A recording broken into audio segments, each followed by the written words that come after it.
Hey everyone, welcome back to Corporate Decoder, the place where we crack open the financial secrets of the business world with a smirk and a scalpel. Today we're diving deep into Dror Ortho-Design Inc.'s latest filing. Forget the fancy jargon, folks. This is where we see if this company is really putting its money where its mouth is or just blowing smoke.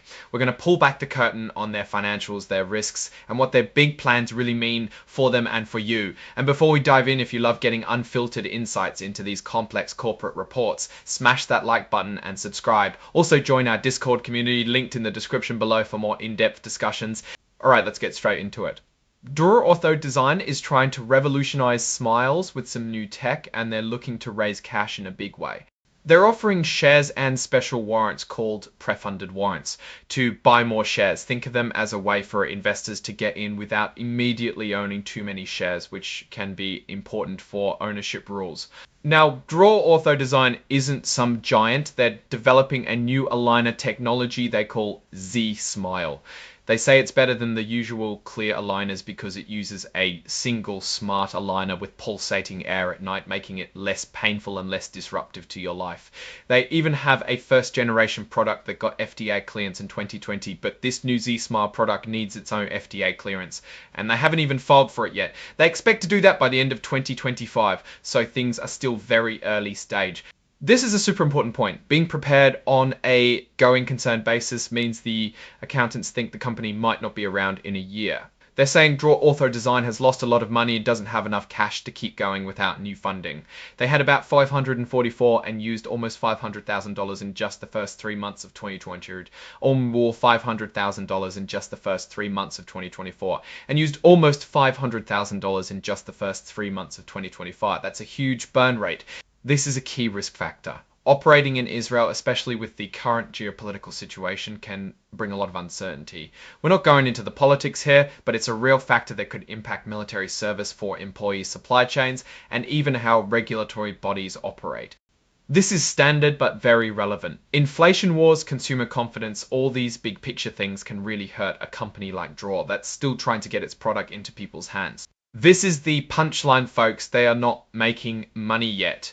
They have no history of actually making and selling this stuff. It's all still a plan and a prototype. This is a really high risk situation for any investor. They've lost millions of dollars and expect to keep losing money for the foreseeable future.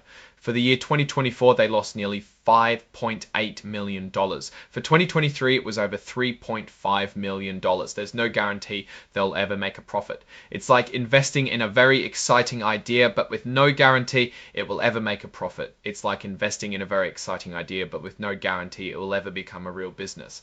Their stock is currently traded on a very small market called the OTC Pink Limited market. It's not a major exchange like the ARN sell their shares, and the price can jump around wildly. They're aiming for the NYSE American, but that's not guaranteed.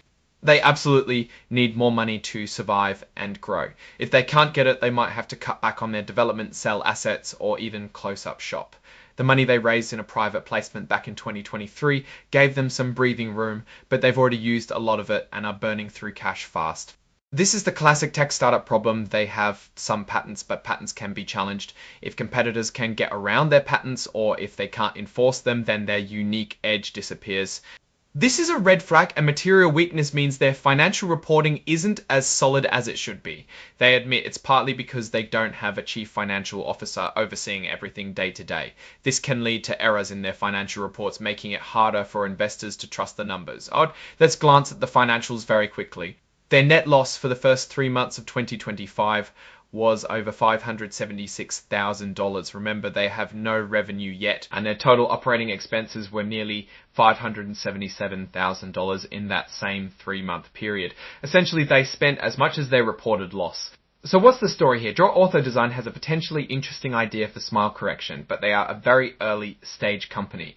They are burning through cash with no revenue and no FDA approval for the new product. Their financial controls have a material weakness, and their operations in Israel introduce geopolitical risk. The market is huge but extremely competitive with giants like Align Technology. While they have patents and a vision, their path to actually making money is long and uncertain. It's a high risk, high reward scenario, and right now the risk seems to outweigh the reward significantly given their current financial health and developmental stage. That's our breakdown of Dror Ortho-Design's filing. What do you think about their chances of success? Do you see a future for ZSmile, or is this just another concept? Don't forget to share your thoughts in the comments below. If you found this breakdown useful, give it a thumbs up. It really helps the channel. And for weekly deep dives, subscribe and ring that notification bell. Also, make sure to join our Discord community linked in the description for more exclusive content and discussions. Thanks for watching, and we'll see you in the next one.